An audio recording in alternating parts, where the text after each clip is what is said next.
this door for the goat barn. Lovely, isn't it? It's white on the other side. Actually came off of a house.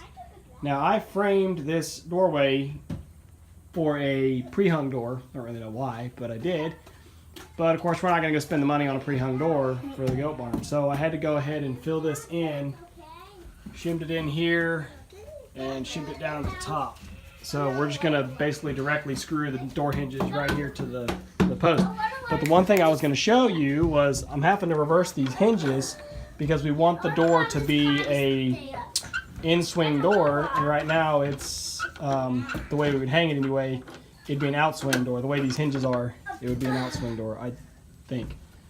Maybe I'm confused. Oh, no, sorry. Sorry. You can make it in-swing or outswing. The issue is we want it to hinge here and swing into here.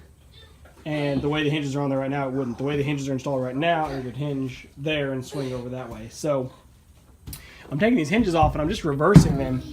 And I don't really know if this is right, but it seems to work. But it's got this funny little tab here, so to try to take it off and reverse it, you can't just flip it 180 degrees because then this tab is into the wood and your screw holes don't line up. But what I found is I can take it off, I can rotate it 180 degrees, but then of course your pin would fall out, so then I just reverse the pin in the slot as well. And actually when you do that, when you rotate 180 degrees, actually your screw holes line up too. So I've done it up here with this one. It just kind of got lucky and it worked. I don't have my tripod to actually show you step by step, but maybe I can take it off there and then show you. But I mean, I think this is showing enough. You know, this one's been flipped and this one has not. So we take it off, rotate it 180 degrees, and then reverse the pin as well, and that makes your holes line up. So anyway, that's that. I figured I'd show you, and then maybe I can get this door hung here and I'll show you what it looks like when it's done.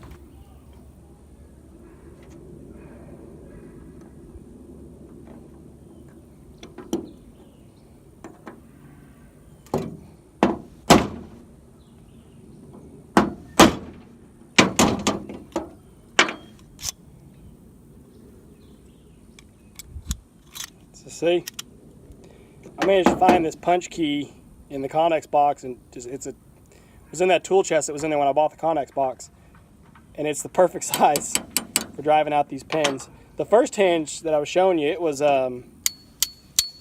already loose because they'd put a little spacer on it to have like a door stop, but these two actually were kind of pressed in, so I had to knock them out. But you saw what I did there. I didn't reverse these hinge components at all. I just simply knocked the pin out and put it in the other end. That's all I did.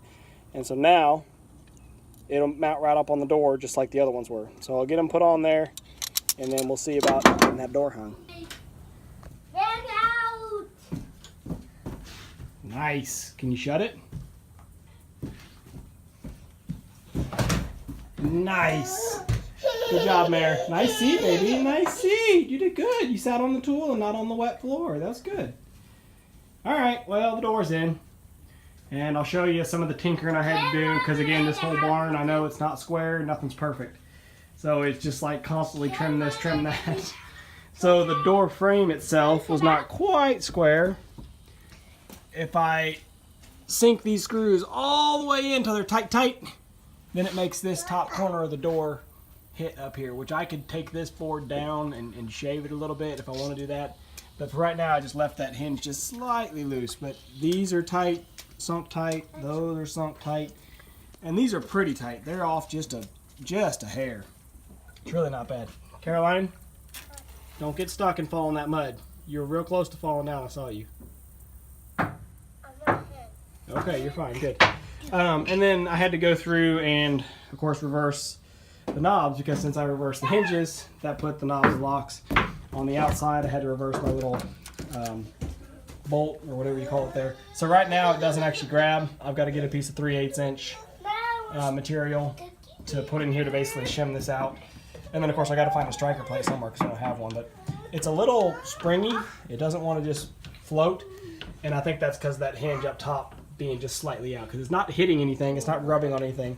So I think it's just because of that plate. That, or I guess the wall maybe is not quite square with this wall over here. But like I said, I think it's mostly just because of that hinge. But it sits right there closed. And it swings open. Doesn't rub the floor any. Now when I hung it, I used this 7/8 board and set it underneath as a shim, because we are going to come back in this barn. So you can see there's a gap underneath. We are going to come back in here when it's all said and done. When it's all said and done, we're going to put 1/2-inch plywood down on the floor just to seal up all these little cracks and crevices where the boards are shrunk. So we'll put down 1/2-inch ply. It'll make the barn easier to clean out and everything else. So when we do that, then that door sill will be flush. Emerson, quiet please. So then that door sill will be flush. But for now, yay! I got a door on the barn, one step closer. All I got to do now is finish the roof's done, so I got to finish my siding, and gee, I guess that's it. I really wanted to get the door up today because now I can trim around the door and start putting siding on this north wall. Oh, perfect ending.